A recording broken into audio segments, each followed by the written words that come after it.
Olá, boa noite! Estamos chegando mais uma vez até você com o Falando Sério, este nosso encontro semanal nas noites de terça-feira e nas nossas reprises aqui na TV Sete Lagoas, o nosso canal comunitário. A cada semana procuramos trazer pessoas e assuntos que possam agradar a você que nos prestigia com a sua audiência. Tivemos um período aí com reprise de programas, porque o estúdio onde é feito o Falando Sério estava passando por um processo de reforma e agora voltamos com programas inéditos. E hoje tivemos que improvisar um pouco aqui, porque estamos recebendo um convidado muito ilustre, que tem muita coisa boa para mostrar para nós. É o ex-tenor, agora barítono, Hernani Dias, Sete Lagoano, com uma carreira na Europa e agora voltando a residir em Sete Lagoas. Hernani, uma satisfação receber você aqui. Satisfação toda minha, Rosalvo, um prazer. Está aqui com o seu teclado, porque ele vai nos brindar ao longo do programa com algumas músicas do seu belíssimo repertório. Hernani, além do nome, você herdou do seu pai também o talento para música. Vocês dois são, entre tantos sete lagoanos, começaram os primeiros passos no Coral Dom Silvério, não é isso? Isso mesmo. Meu pai começou lá muito cedo, né, também, cantou 25 anos e na sequência ele casou e já na barriga da minha mãe já ia assisti-lo com as apresentações e foi inevitável, né? Foi mais forte, eu também comecei a fazer música lá e aí continuei, dei sequência para estudar mais, para me especializar, fazer uma faculdade de música que eu julgava que era importante, então foi quando eu me transferi para Belo Horizonte. E houve um momento, você consegue se lembrar em que momento que aconteceu isso na sua vida? Você, bom, eu vou ser um profissional da música, preciso estudar, preciso me capacitar para isso. Sim, me lembro bem. Eu me lembro, eu tinha já pelos 14 anos, eu sentia, eu ouvia as gravações de grandes tenores como Pavarotti, que foi o primeiro que eu ouvi. Meu ouvido se abriu de uma forma que eu nunca esperava para a música. E meu desejo naquele momento foi muito grande em saber quem era que estava cantando, que tipo de canto era aquele, né? E foi quando eu comecei a descobrir a música de uma outra forma. E eu vi a necessidade então de me especializar mesmo, de estudar com um certo foco naquilo que eu queria, né? Foi aí que eu comecei então a ir para Belo Horizonte para poder fazer aula de canto com o José Carlos Leal, que é um grande barítono de Belo Horizonte, e ele me preparou para o vestibular, para também fazer as provas do Coral Lírico do Palácio das Artes, onde eu cantei uns 5 anos da minha vida, e no Ars Nova também. Então foi nesse período ali que eu tinha esse desejo. Agora, apoio integral da família, né? Ah, sim. Nunca tive uma palavra de não faça isso, vai fazer outra coisa. Não pelo fato de o meu pai ter sido cantor, mas acho que eles viam que meu desejo era muito grande em fazer música, que, né, eles só tinham que apoiar, graças a Deus. Hernani, a música erudita, assim chamada erudita, muita gente chama de música clássica, há quem não goste, né, dessa nomenclatura música clássica, infelizmente não é conhecida por uma grande parte do público. As pessoas dizem, não gosta. Eu penso o seguinte, não dá para gostar daquilo que não se conhece. Como é que eu vou falar que eu não gosto de caviar se eu nunca comi? Não é? E o rádio não oferece, a televisão muito pouco, em ocasiões muito especiais oferecem. Por que uma criança, um menino de Sete Lagoas se interessou? Como foi isso? Você é uma exceção à regra? Eu não sei se eu sou exceção à regra ou se eu, sei lá, sou um privilegiado. Eu nem sei, na verdade, dizer. Eu sei que aquilo me tocou de uma forma muito grande. E naquele momento que me tocou, por eu ter ouvido, né? Parece que foi ativado dentro de mim aquele desejo, aquela conexão muito grande com aquele tipo de música. E eu queria, desesperadamente, fazer. Então eu meio que comecei a mover céus e terras para poder dar jeito de estudar, de conhecer mais. Então foi um giro muito interessante, né? Meus pais não tinham condição para me ajudar a fazer esse movimento de ir para Belo Horizonte, fazer aula de canto. E aí eu ia só uma vez na semana, eu já trabalhava, eu já conseguia juntar um dinheirinho ali, ia fazer aula. Era muito apertado, mas eu fazia com o maior prazer do mundo. Com muito medo, porque, né, a gente de cidade pequena ir para Belo Horizonte é um negócio que dava um certo receio, né? Eu tinha 17 anos quando eu já estava fazendo esses trajetos de ir e voltar. Então, assim, foi uma descoberta. Mas a cada semana que eu ia, mais eu queria, o desejo ia aumentando muito em direção à música, né? A descobrir, a melhorar. Né? Eu abri aqui falando que um tenor que virou barítono. Vou falar um pouquinho sobre isso, claro, não vou descer a detalhes técnicos, porque veja Claro. bem, você, como muitos, Sete Lagoas, começou no Coral Dom Silvério, lá são 4 naipes, né? Soprano, contralto, baixo e o tenor. Não tem o barítono lá, não é Lá isso? não tem. E como que é isso? É natural isso, por exemplo, você já adulto, com o seu biotipo pronto, de repente você deixa de ser tenor para ser barítono porque você quis ou porque a genética te levou a isso? Genética. E uma das coisas que ficou muito clara para mim quando eu estudei na Itália foi quando um professor, um coach nosso do conservatório, ele falou: o grande problema de vocês é a miscigenação. E aí isso traz para vocês inúmeras possibilidades, porque as pregas vocais se tornam muito poderosas, digamos. Ele usou esse termo, mas eu não gostei muito. Ele falou assim, olha, é muito grande, a extensão é muito grande, engana os ouvidos. E então, assim, para mim, nesse momento, você está tenor. Eu sei que você já está sentindo um certo desconforto, pode ser técnico ou pode ser que sua voz irá mudar. No nosso caso, a genética e tudo mais. Porém, o nosso corpo vai mudando com o tempo, né? Eu ainda não estava com o corpo pronto, nem muito formado, né? E o homem muda constantemente de voz. Que foi isso que aconteceu comigo. Eu já comecei a sentir ali em 2013 uma certa dificuldade. Foi no ano que eu estava voltando para o Brasil. E eu estava vendo que os agudos do tenor já não estavam indo muito bem, não sabia explicar o que era. E aí, lembrei desse professor. E aí, quando eu cheguei, eu fui cantar Falstaff, de Verdi, no Teatro São Pedro. Passei na audição, o maestro me quis para o elenco, eu fui. E esse maestro entende demais de voz, porque além de maestro, ele já foi cantor. E ele falou comigo, olha, querido, o seu tempo de tenor acabou. Essa é a sua última ópera como tenor. Prejudicar, não vai fazer que você fique frágil, né, fragilizado no palco quanto a isso, mas meu conselho acho que acabou o seu período como tenor e assuma o barítono que está aí dentro.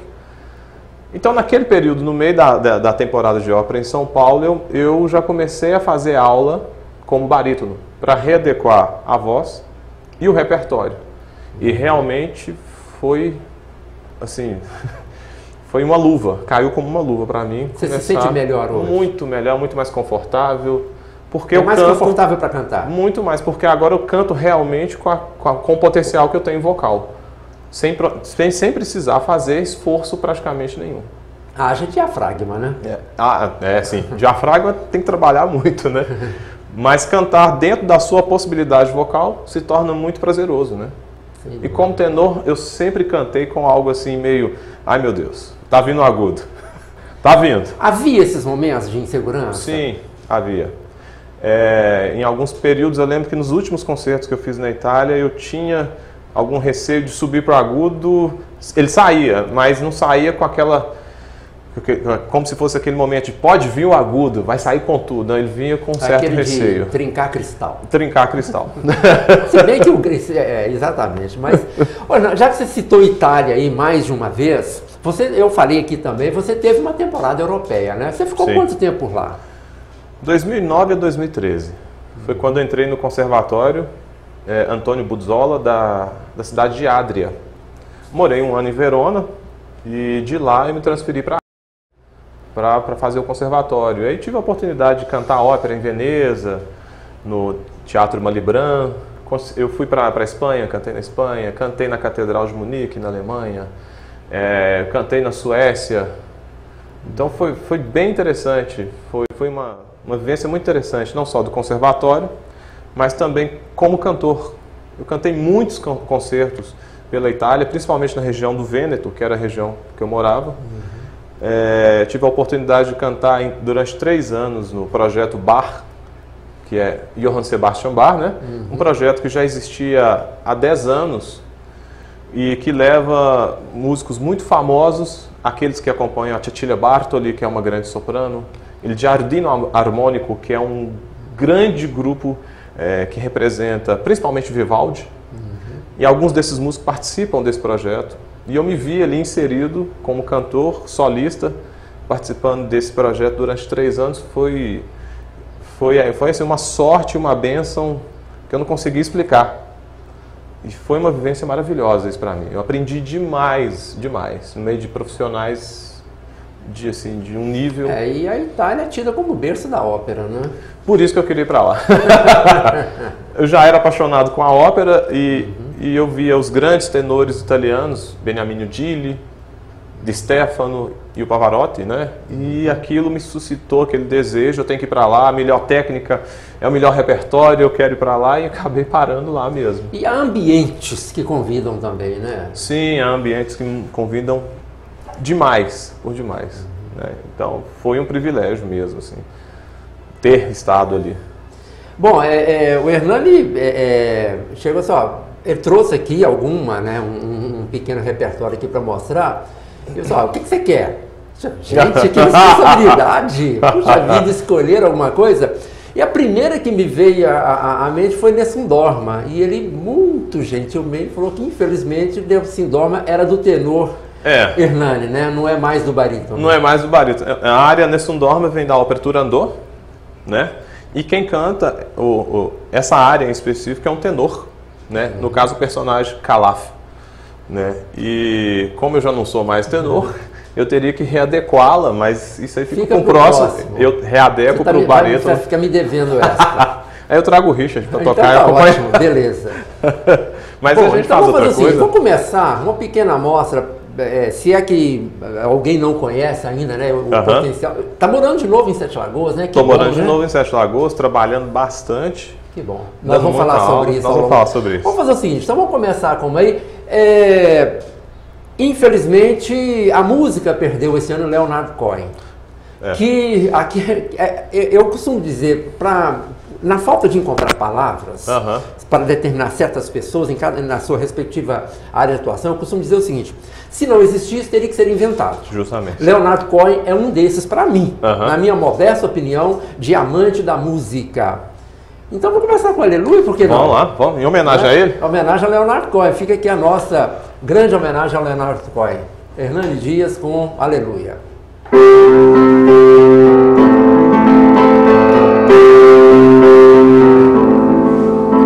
I've heard there was a secret chord that dared to play and please the Lord, but you don't really care for music, do you? It goes like this: the fourth, the fifth, the minor fall, and the major lift, the birth king composing hallelujah. Hallelujah, hallelujah, hallelujah, hallelujah.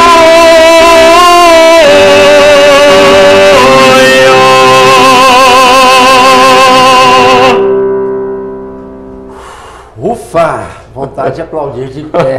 Obrigado. Eu fico pensando, na minha pequenez de amante da música, sem ter talento nenhum, apenas um ouvido pobre, o que leva uma pessoa a compor algo como isso, tão grande, tão majestoso? Você que conhece, você que vive a música 24 horas por dia, dá para explicar isso, Hernani? Eu creio que tem algumas coisas que dê para explicar e outras não. O Marcos Viana, por exemplo, ele fala: eu recebo e escrevo. Ao mesmo tempo, ele também tem a técnica, a teoria, então ele sabe escrever a partitura. Mas tem outros que não sabem escrever, mas, como dizem, recebem, e aí precisa de alguém para passar para a partitura. Mas às vezes a pessoa até toca de ouvido, mas cria uma melodia, grava e dá para alguém para escrever. Outros, como Johann Sebastian Bach, por exemplo, que é, para mim, o pai da música sacra, da música religiosa.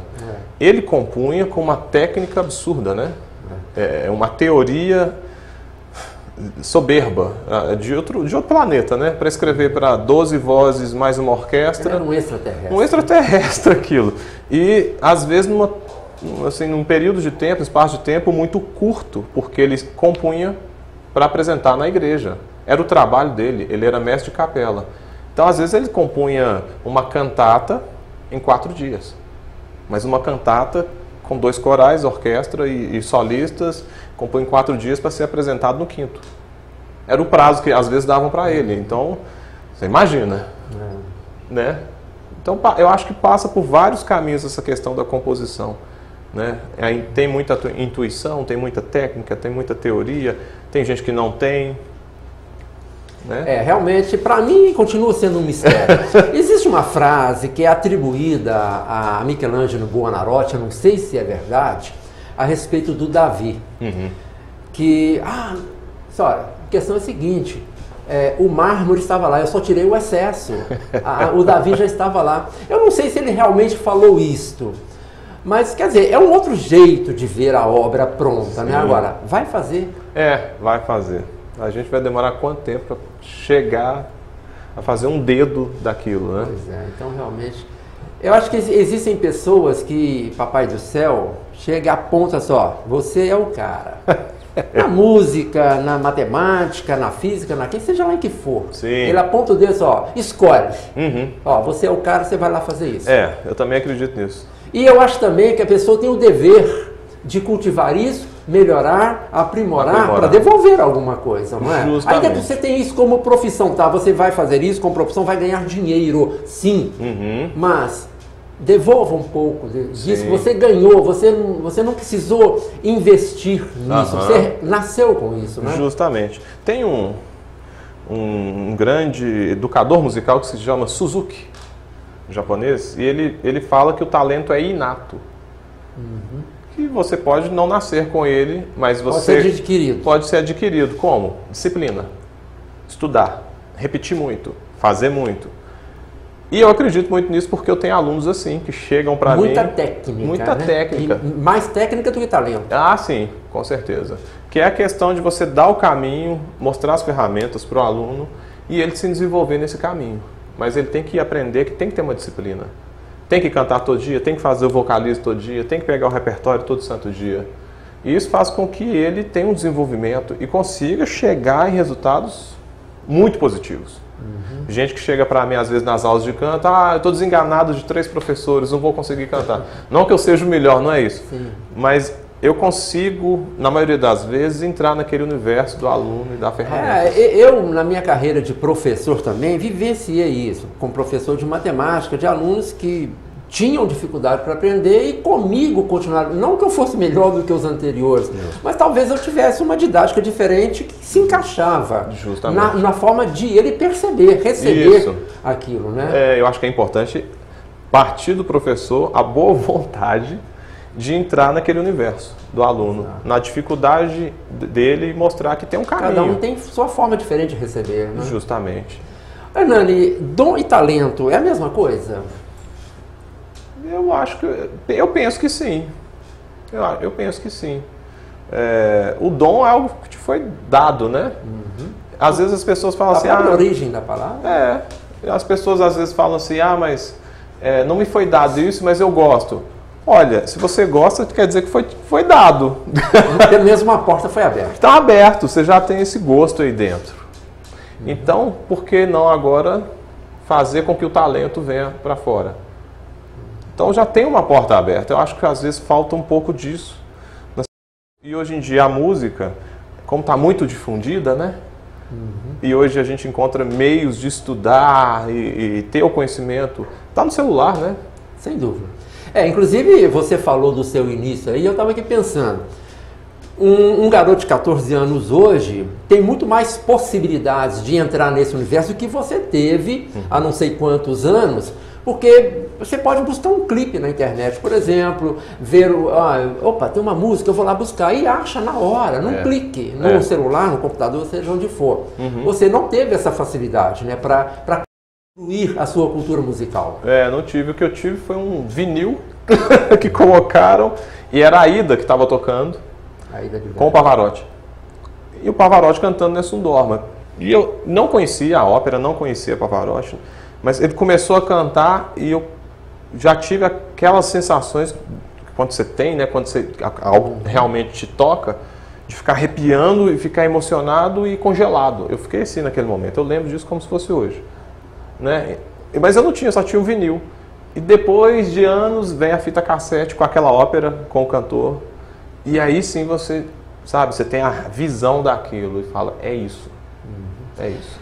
Você acha importante conhecer a letra, a tradução da letra para o português? Por exemplo, Nessun Dorma, ninguém dorme, quer dizer, nessa noite ninguém vai dormir nessa cidade, né? Você acha isso importante? Conhecer a história, né? Eu acho. Uma história que está sendo contada ali, né? Eu acho fundamental, porque se a gente tem o acesso... Hoje é muito mais fácil. Hoje é muito mais fácil. Antes você joga no Google, tá lá a tradução de tudo. Sem dúvida. Você tem tradutores na sua mão no Google ou em qualquer aplicativo.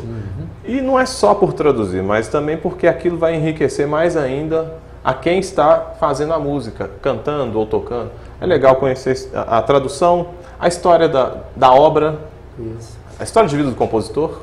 É importante, né? Em que sociedade ele viveu, Justamente. Né? Como é que era no tempo dele quando ele compôs isso, que você está tocando hoje, depois de séculos? Como é que era o andamento das músicas naquele período de lá? Beethoven antes e depois da surdez. Justamente. O pessoal fala assim, mas isso é coisa de nerd. Não, não é coisa de nerd. Faz parte do enriquecimento que você vai tocar. E você não vai gastar tempo com isso. Na verdade, você vai utilizar a seu favor. Porque na hora que você vai realizar, cantar, tocar, se torna mais prazeroso e mais fácil. Porque você compreende o autor, o compositor. Já que eu falei em Beethoven aqui, antes e depois da surdez, eu não sei se é verdade também, eu li recentemente que ele conseguiu, não sei se inventaram um aparelho que ele percebia o som pela vibração. Que isso ajudar, por exemplo, a reger, né? Alguém chegou a me falar isso, eu até procurei registro. Eu não consegui comprovar. Mas como ele foi ficando surdo ao longo da vida, vários historiadores diziam, ele já tinha na cabeça os acordes, as escalas. Ele sabia como é que ia soar. Na memória, Ficou na memória dele, auditiva. Então, quando ele compunha, ele sabia o que ia soar. O ritmo, ele sentia com a orquestra tocando. Vendo, né? Mas você sente. Sente, né? Porque o som é onda, né? Pois é. Tanto é que a gente vê surdos mudos dançando. Porque eles sentem vibração. Eu já vi surdos mudos dançando forró, que é uma coisa muito difícil. Forró é difícil de dançar. Imagina sendo surdo. E eles fazem tudo no ritmo, é impressionante. Cegos que dançam também. Então, vai de você sentir mesmo a pulsação. Você acaba desenvolvendo outros sentidos. Justamente. Né? Com mais e o Beethoven, agudos, nesse caso, né, já tinha essa memória. E a composição dele?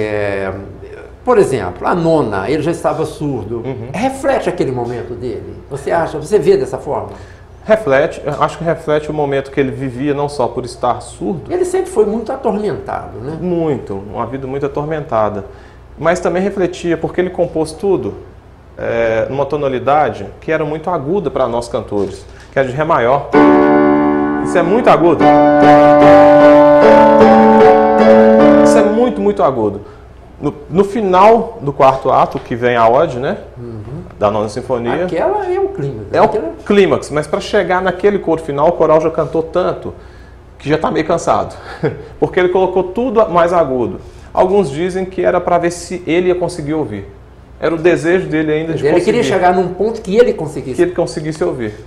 Tanto que quando a gente vai cantar a nona, eu já cantei a nona várias vezes no Palácio das Artes, a gente já olha um para o outro assim, tipo, nossa, vai ser aquele concerto que a gente vai sair morto.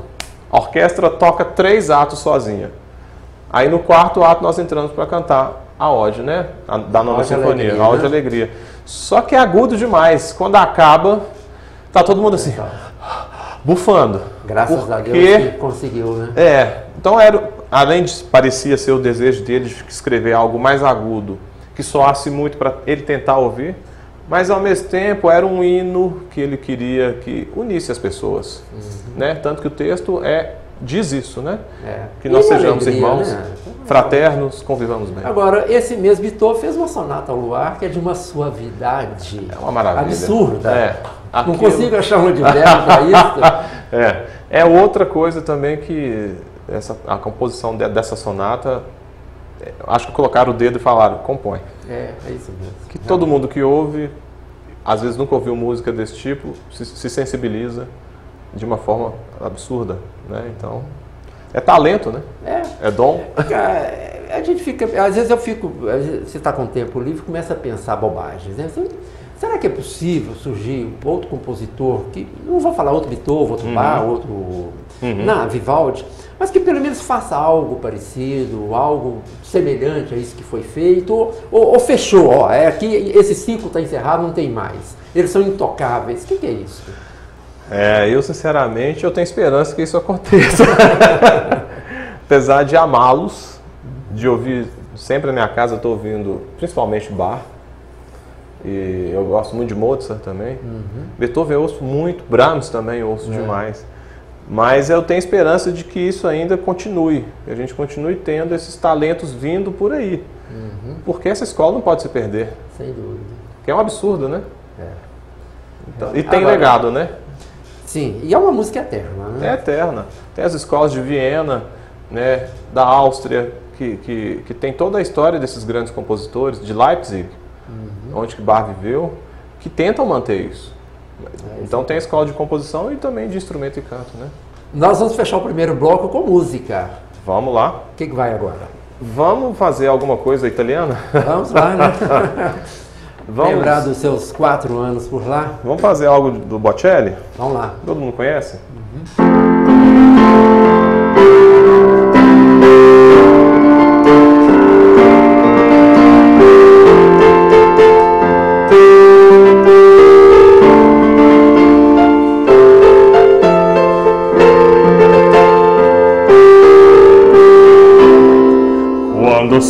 Quando sogno all'orizzonte mancan le parole. Sì, lo so che non c'è luce in una stanza quando manca il sole. Se non ci sei tu con me, su le finestre mostra in tutto il mio cuore che hai acceso, chiudi dentro me la luce che hai incontrato per strada. Con te partirò, paesi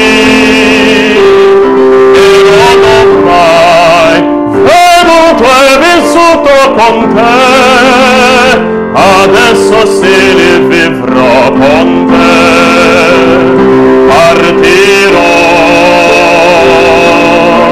su navi per mari che io lo so, non esistono più, con te io li vivrò. Com te partirou, contigo partirei. Com isso aí eu vou onde quiser, né? E sempre conta histórias interessantes, né? Andar por mares aí. Justo, eu acho que é o grande barato de cada música, cada canção que a gente faz. Tem uma história. Tem uma história, um personagem. Muitas vezes uma história sofrida. Muitas vezes, mas eu acho que são as melhores. Sem dúvida. Aquelas que chegam no coração de uma forma muito mais forte e que marcam, né? Isso é sem dúvida. Então, bom, nós estamos chegando ao final do primeiro bloco. No segundo, claro, vamos mostrar um pouco mais do seu talento aqui, mas também o trabalho que você está fazendo aqui em Serra Agora. Finalmente voltou a morar na sua terra, não é isso, Hernando? Foi uma escolha sua, voltar a morar Foi uma escolha minha, total, muito pensado, né? Com a minha esposa também, a gente conversou. Casamento muito. Recente, né? Casamento recente. Isso ajudou também? Bastante. Acho que uma mulher vem sempre acrescentar, né, na vida de um homem. E né? que bom que ela também transferiu o trabalho dela para cá, né? Transferiu também, está com um consultório na cidade, atendendo muito. Que ótimo. Então, estamos em família. Hernani Dias é o nosso convidado de hoje no Falando Sério, que volta daqui a pouco.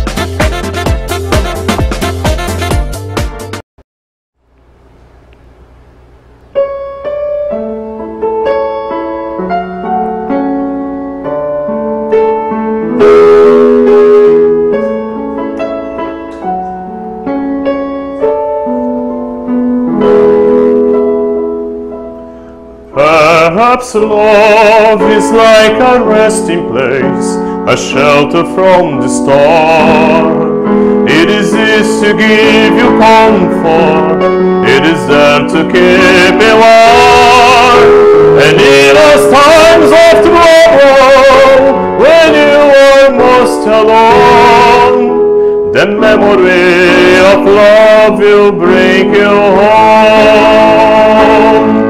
All love to some is like a crown, to some a stronger steel. For some a way of living, for some a way to feel. And some say love is holding on, and some say let it go. And some say love is everything, some say they don't know. Perhaps love is like the ocean, full of conflict, full of pain.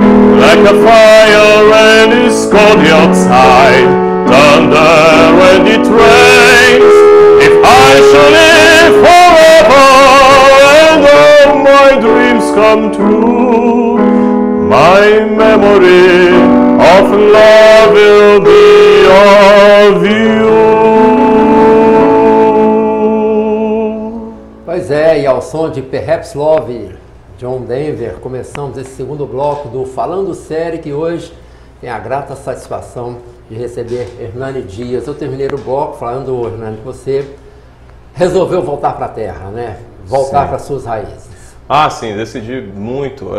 Depois que eu cheguei da Itália, eu estava em Belo Horizonte e as coisas lá começaram a ir para um outro caminho e eu comecei a perceber também um outro caminho, que era de volta para o interior. Nessa ocasião eu tinha me encontrado com Richard, violinista. Richard Wagner. Que é um grande amigo desde a minha infância. E aí nós decidimos fundar um grupo para fazer música em evento, né? Casamentos, bodas, formatura, concertos. E acabou dando muito certo, a gente tem trabalhado bastante, graças a Deus. E foi quando eu decidi então voltar, né? E também dando aula de música. Então foi uma grata volta. E eu fiquei sabendo agora, nesses contatos que eu fiz para convidar você para vir aqui, você está trabalhando lá na escola da Fundação Zé Renner, né? Isso mesmo. A chamada Escola da Ambev, né? Chamada Escola da Ambev. Eu sou professor de música lá, né? Desde o início desse ano. E lá nós temos musicalização infantil, canto coral. Nós também temos prática de música em conjunto para aqueles alunos que já tocam algum instrumento. Então isso é bem interessante porque a gente trabalha um repertório diferenciado. Então com algum tema, né? Às vezes MPB, às vezes bossa, às vezes um pop, às vezes um pop rock, né? De uma forma mais didática. Fazendo também com que os alunos se apresentem ao final de cada módulo. Então é interessante porque eles já estão sentindo o palco. Já estão tendo essa vivência de subir no palco e ter esse calafrio, né? E que palco vocês têm lá, hein? Nós somos privilegiados, nós temos um grande auditório, uma excelente estrutura, né? Não só física, mas também todo um suporte da nossa direção, da nossa coordenação, também dos professores. Na verdade, eu não conheço com detalhes a escola, mas pelo que eu vejo do prédio, minha filha perto, e de conversar com as pessoas, quer dizer, é a escola que deveria ser a regra e não a exceção, né? A escola que o país precisa, né? Sim, sim. O nível é muito alto, os professores são excelentemente qualificados, né?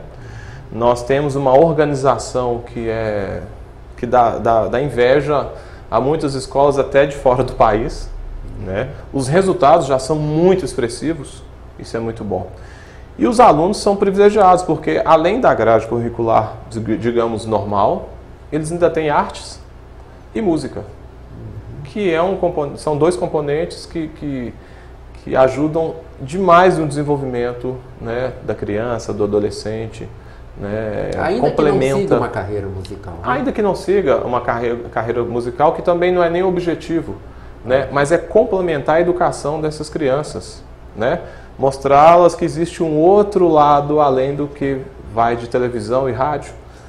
Não né? se contentar com o que está sendo oferecido ou imposto, né? Eu não sei se eu diria oferecido ou imposto pela mídia, né?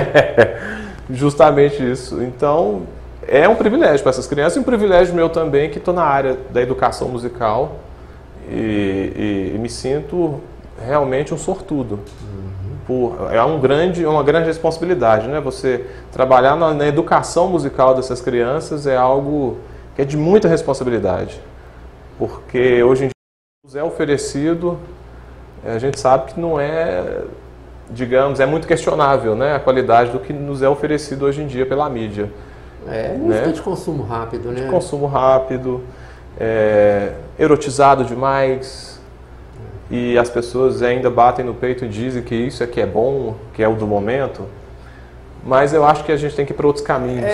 Eu me lembro, eu não sei se é exatamente, mas Ariano Suassuna, que eu adorava assistir as palestras dele, fala assim: puxa vida, mas por que cachorro gosta de osso? Não, cachorro não gosta de osso. Cachorro come osso, que dá um osso para ele. Se der carne, ele vai comer e vai preferir. Coloca o osso e a carne, ele vai preferir comer a carne. Justamente. Essas crianças, ao longo desse meu primeiro ano, eu tive a grande experiência e a grande surpresa também de dar muita teoria musical, né? Mas não de uma forma profissional, não era isso, mas para eles conhecerem. Eu tive a experiência de colocá-los para atuar, cantando e tocando várias vezes ao longo do ano, e o resultado foi além do esperado. Porque é justamente isso que você está dizendo. Quando você dá a carne, eles devoram. Então é ótimo, porque tudo que a gente joga, eles absorvem numa velocidade muito rápida e têm prazer em fazer isso. Então eu acho que é o maior termômetro de que, se você der coisa boa, o povo vai consumir. Principalmente criança. Então aí que é a grande responsabilidade. A gente está fomentando um cidadão crítico, pensante, né? Que vai saber fazer uma escolha melhor no futuro dele. E a criança não tem aquele pré-conceito. Eu não estou falando uma palavra só, não. Estou falando duas palavras. Pré-conceito, né? Então, ela está com a mente livre, né? Justamente. E às vezes as pessoas chegam para mim e falam assim: ah, você é cantor lírico, você só ouve ópera. Eu não. Eu adoro MPB, toco MPB, canto MPB, pop rock, vou a shows. Claro. Eu acho que o grande lance é a gente ter essa mente aberta, a cabeça aberta, o ouvido aberto, para entender tudo que está ao seu redor, né? E curtir também. Sim. Isso. Também é fundamental eu fazer isso para eu também ter o que, né, trabalhar com os meus alunos, para entender o universo deles, para chegar e falar assim: olha, isso aqui não é assim, é assado. Essa interpretação não pode ser assim, né? Então, para cada estilo a gente tem que interpretar de um jeito. Eles têm que aprender isso também. Música não é simplesmente vou tocar. Exato. Bom, você tem um grupo agora em Sete Lagoas. Temos um grupo que se chama Grupo Bocelli, né? Nós somos especializados em música da cerimônia de casamento, de formatura, de bodas, e fazemos também concertos, como nós faremos agora. Na próxima semana, não é isso? Na Casa da Cultura. Na Casa da Cultura, no dia 27 de dezembro, às 20 horas, para encerrar as comemorações dos 150 anos da nossa cidade. Nessa ocasião, virão de Belo Horizonte o Júlio Bastos, que é um grande pianista, a Fabíola Protzner, que é uma grande soprano, que é formada pela Federal e fez mestrado na Alemanha. Cantou também muito pela Alemanha. Então, é uma dona de uma voz maravilhosa de soprano. Domina o repertório erudito como ninguém. E cantou também, tem cantado aqui no país, óperas e concertos por todo o país, e tem sido muito bem sucedida. E também o Richard, daqui da cidade. Richard Wagner. O Richard Wagner. Esse nasceu para ser músico, né? Com esse Já tem o nome? Que é um grande violinista, né? Meu parceiro no grupo também, é fundador também do Grupo Bocelli. E nós interpretaremos o pocket ópera, né? As grandes áreas de ópera, os grandes duetos, que são as coisas mais conhecidas, e também algumas canções, que vai de Bocelli, a gente vai cantar Bocelli, a gente vai cantar também alguém pediu Milton Nascimento, a gente está tentando colocar também. A gente não vai ficar preso simplesmente à ópera. Quarta-feira, 27. Dia 27, às 20 horas, na Casa da Cultura. Na Casa da Cultura. Olha, gente, são só 150 lugares, hein? Então, apresse-se, né? Corre lá, para quem não tem ainda uma programação, né? Para o final de ano, pós-Natal. né?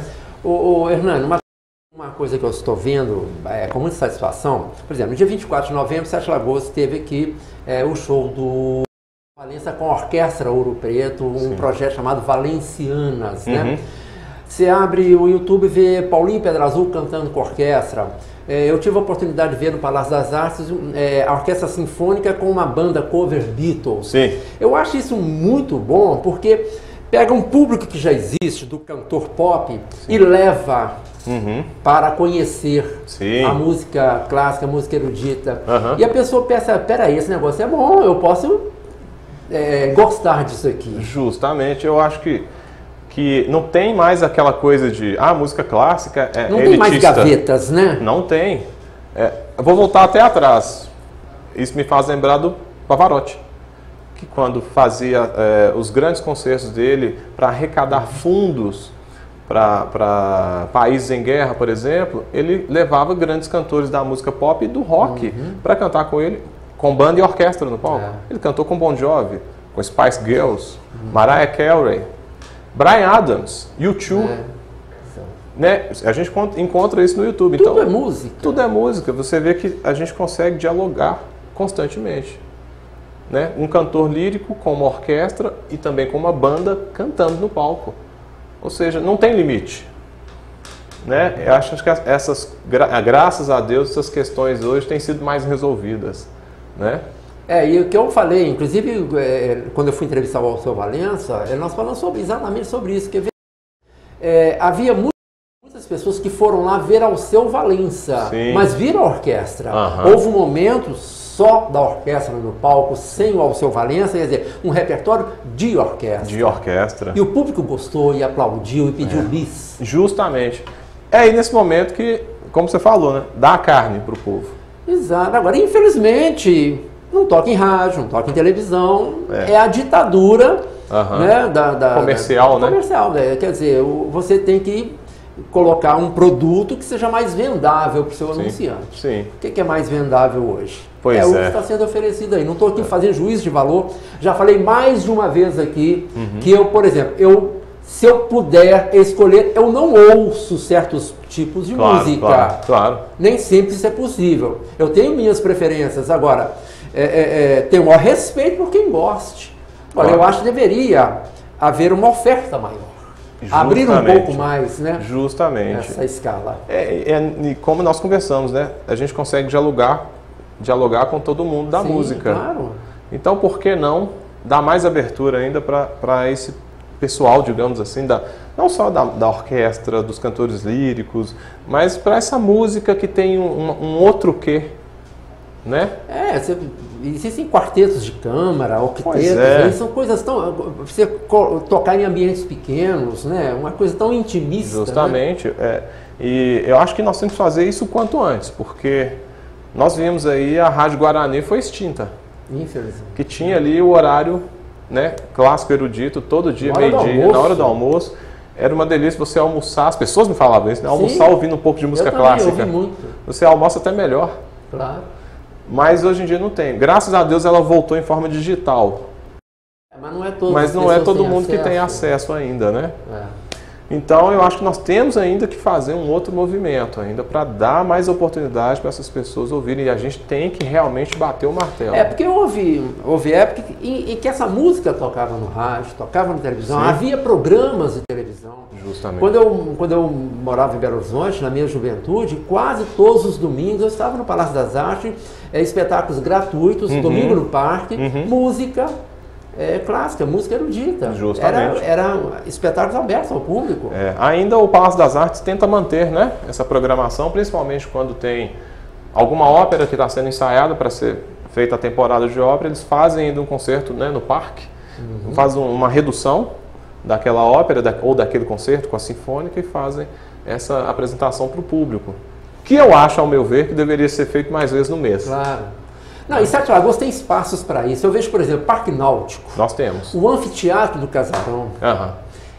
E fica aí, eu não sei por que não se fazem coisas lá, e não são coisas que custem tanto assim, gente. Eu acho que não há um custo tão grande para se fazer coisas ali. Eu acho que agora a nossa gestão está mais qualificada, com o pessoal que está tentando fazer. Tem muitos artistas Tem muitos trabalhando artistas lá dentro trabalhando. da Secretaria de Cultura. Um deles é o Paulinho, né, que está, graças a Deus, diretor do Casarão, diretor do Casarão, que está movimentando muito, né, o Alan também, que é o nosso secretário adjunto de Cultura, que está empenhado. Geraldinho da Flauta, gerente de Justamente. Eventos, lá, né? Graças a Deus, essas pessoas são muito sensíveis a isso. E eu acho que nós temos agora uma grande oportunidade, né, de trazer isso para o povo. Mais música, mais teatro, mais dança, com muita qualidade. Já que você falou Milton Nascimento, é aquela frase que é célebre dele, o artista tem que ir onde o povo está. Aonde o povo está. Eu, se dependesse de mim, era todo final de semana um evento para o povo. Né? Você já pensou, já tentou aprovar um projeto em leis de incentivo? Já fiz isso, nós tivemos até o Alberto Medioli como o nosso patrocinador e parceiro. Aliás, Alberto Medioli é um mecenas, né? Aquele homem tem uma visão, não é só de empresário, não, uma visão de mundo. De mundo. Foi impressionante. Ele trouxe uma ópera aqui em Sete Lagoas. Justamente. Ele é muito sensível, não só pelo fato de ser italiano, mas eu acho que a pessoa, quando é sensível, ela é sensível. Claro. Às artes, né? Ao que é bom. Né? E ele me deu esse presente. Eu fiz uma turnê pelo país com um violonista e nós fazíamos canções eruditas em italiano e português. E áreas de ópera, em português e italiano também, com arranjos para violão. A intenção nossa era justamente levar para o povo essa música erudita de uma forma mais popular. Então, isso teve uma aceitação muito boa. Nós fizemos, inclusive, aqui em Sete Lagoas, 2 concertos assim. Já aprovamos outros projetos. O grande problema é a captação. Nem todo empresário está aberto a isso. Nem todo empresário ainda está aberto. E não é desembolso, é renúncia fiscal. É renúncia fiscal. É uma coisa simples, não é difícil de fazer. Mas a gente não para. E ano que vem eu trarei a minha companhia de ópera para fazer uma temporada de ópera em Sete Lagoas, aberta ao público. Nós vamos começar com a ópera João e Maria, que as pessoas falam que é para criança, mas não é. É para o público geral. Né? E com cenário, figurinos, cantores excelentíssimos da nossa companhia. Isso a gente pode se gabar, que nós temos grandes cantores. Um grande diretor, que é o Henrique Passini, que dirige a nossa companhia. Então, acho que vai ser um momento muito interessante para o público sete lagoano. Ter um contato também um pouco mais intenso com a ópera, já que nós voltaremos outras vezes ao longo do ano. Vamos cantar em português também. Cantaremos em português, faremos uma versão em português. Né? Isso é muito interessante e importante a gente mostrar para o público que eles vão lá, eles vão entender tudo. Mesmo que fosse em outra língua, nós colocamos legenda. É como se você fosse ao cinema. Tem a legenda passando e a história acontecendo toda ali embaixo. Né? A nossa preocupação é justamente fazer uma ópera de uma forma mais popular. Formar público. Formar público. Né? Agora, falta em Sete Lagoas um espaço digno. Né? Claro, é bom fazer espetáculos ao ar livre, é ótimo, isso é muito bom, mas tem aquele momento do teatro, né, Hernani? Estamos esperando, assim, com desejo. Prefeito, sai prefeito. E nós estamos esperando. Nós continuamos sonhando. Cadê? Cadê esse teatro? Porque artista tem. De todas as áreas. Dá para fazer uma agenda para o ano inteiro. Para o ano inteiro. Nós temos artista. Nós temos agora uma grande secretaria. Nós temos, sabe, o apoio que necessitava. Agora a gente precisa do espaço. E eu diria mais, não sei se é sonhar demais, se é utopia, não só um teatro, mas um espaço cultural que, por exemplo, abrigue também uma galeria. Justamente. Eu vejo o Demetrios Cota, que está nos organizando, nos ajudando com essa organização desse concerto, que está idealizando esse concerto do dia 27, na galeria, né, Miralda, que eu entro lá, não sou artista plástico, não sou pintor, mas eu entro ali e eu fico imaginando algo muito maior para abrigar tanta... Claro, aquilo não foi construído para ser galeria de arte. Pois é. Era uma biblioteca. Devia ter uma grande galeria com um grande pé direito teatro. Baixo, enfim, tudo conspira contra, mas consegue se fazer. É isso que nós temos? Então vamos fazer. Vamos fazer. O que eu acho louvável por parte dele, que tem que fazer, nós temos que aparecer, temos que continuar com a nossa arte, ela não vai morrer, né? Até porque ele conta na galeria dele a história de Sete Lagoas, né? A história dos artistas, dá espaço para esses artistas mostrarem o trabalho. E prioridade absoluta para artistas de Sete Lagoas. Justamente, que eu acho que a gente tem que fazer isso mesmo, né?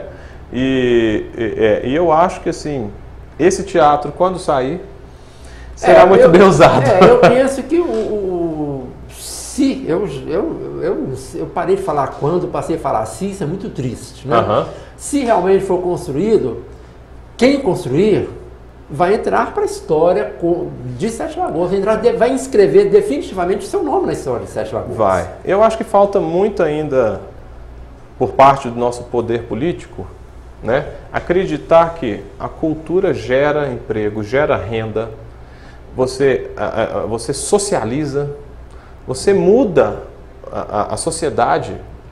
Sem efeitos colaterais de outros empreendimentos que mexem com o meio ambiente e uma série de outras coisas. Justamente, o povo acreditar nisso. Quando eles acreditarem nisso e pegarem grandes referências, vai no Palácio das Artes, está aqui do lado, na nossa capital, para ver que isso é fato.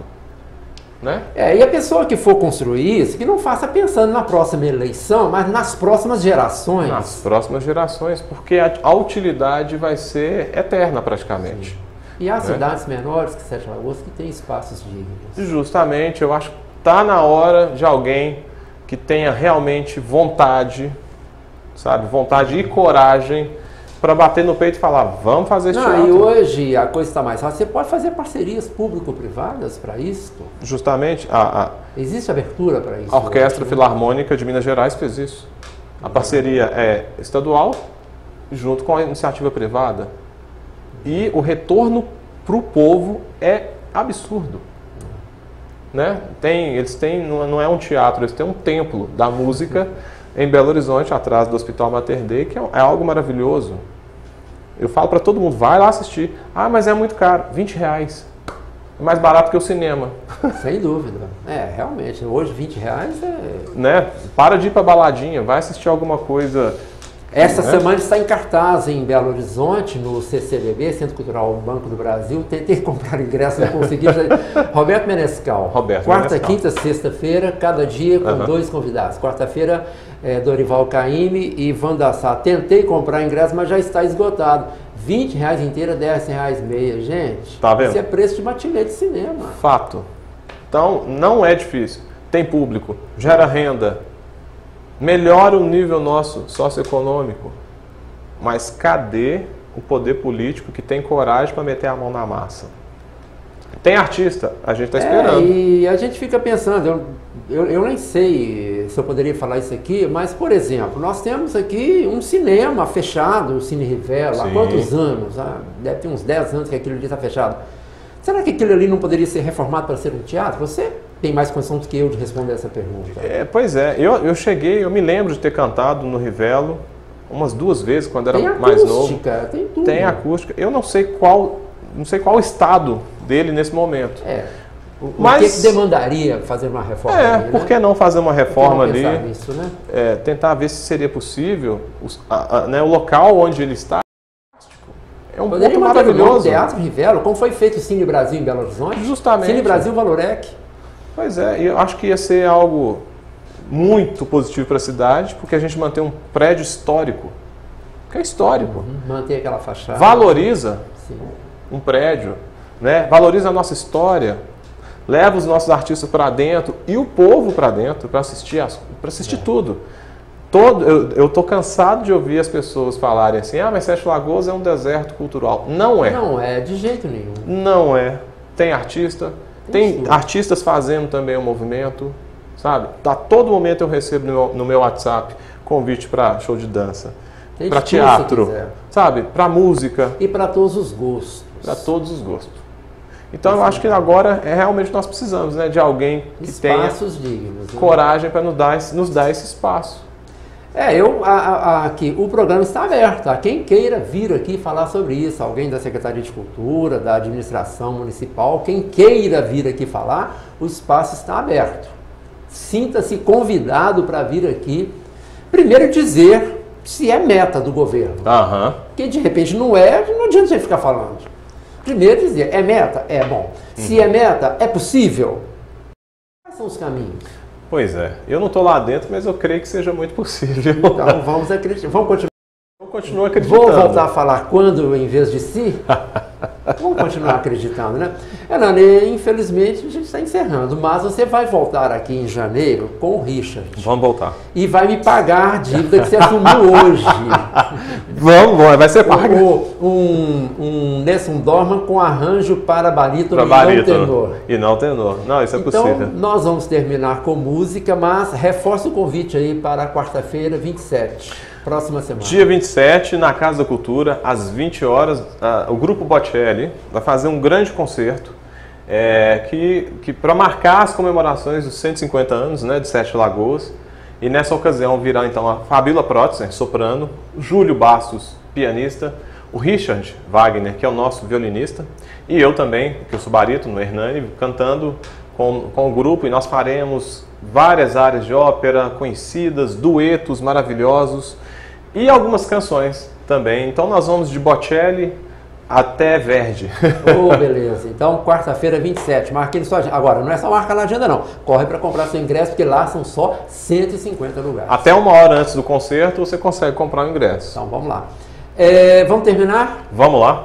Per amore? Per amore. Então, vamos lá.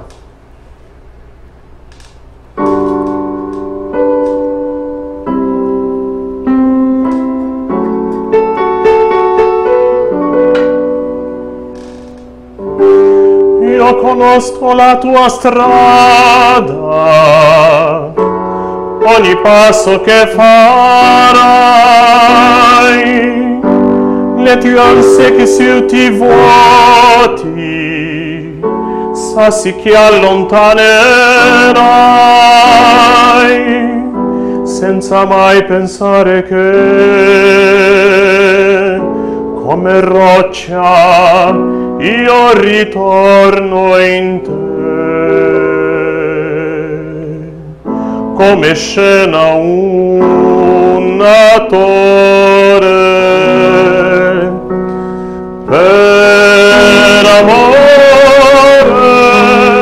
hai mai fatto niente solo, per amore hai sfidato il vento, urlato mai, diviso il cuore stesso, pagato e ricommesso, dietro questa mania, che resta sola via, per amore, hai mai corso senza fiato, per amore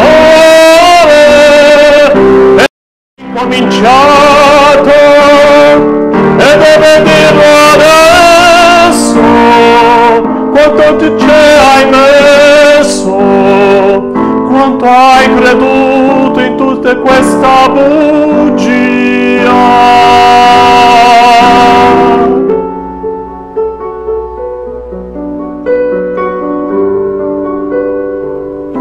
Hernani Dias, o nosso convidado de hoje no Falando Sério. Isso é apenas uma pequena amostra. Quer ver mais?